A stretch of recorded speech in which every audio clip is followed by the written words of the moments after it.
Дэлхийн 2-р дайн дууснаас хойш 73 жилийн хугацаанд Италийн засгийн газар 65 удаа солигджээ. Зөвхөн Сильвио Берлусконигийн тэргүүлсэн засгийн газар л бүрэн эрхийнхээ 5 жилийн хугацааг дуусгасан байдаг юм.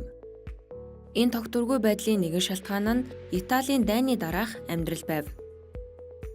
20 жилийн турш фашист дарангуйлагч Бенито Муссолини захиргааталтын дэглэмээр явсны дараагаар шинэ үндсэн хуулиар нэг хүн эсвэл аль нэг нам үнэмлэхүй ялалт байгуулах нь бараг л боломжгүй болжээ. Ардчлалын энэ хэлбэр нь дарангуйлал бий болохоос урьдчилан сэргийлж буй үйлдэл гэж тэр үзсэн ч энэ нь нөгөө талаар засгийн газрын хүчийг сулруулах шалтгаан болсон юм. Италийн үндсэн хуульд зааснаар ерөнхий сайд болохын тулд төлөөлөгчд болон сенатын гишүүдийн олонхын саналыг авах ёстой байдаг юм.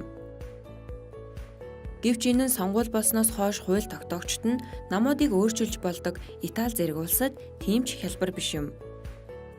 Сүүлийн хууль тогтоох байгууллага нь гэхэд төлөөлөгчд болон сенатуудын 3/1-ээс илүү хувийг өөрчилсөн байна.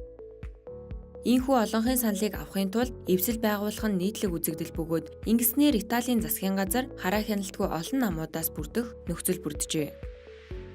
Өнгөрсөн ням гарагт болсон Италийн ээлжид сонгуулиар парламентын 2 танхимын 900 гишүүнийг сонгосон юм. Сонгогчдын урьдчилсан дүнгээр 5 од хөдөлгөөнд тэргүүлж байна.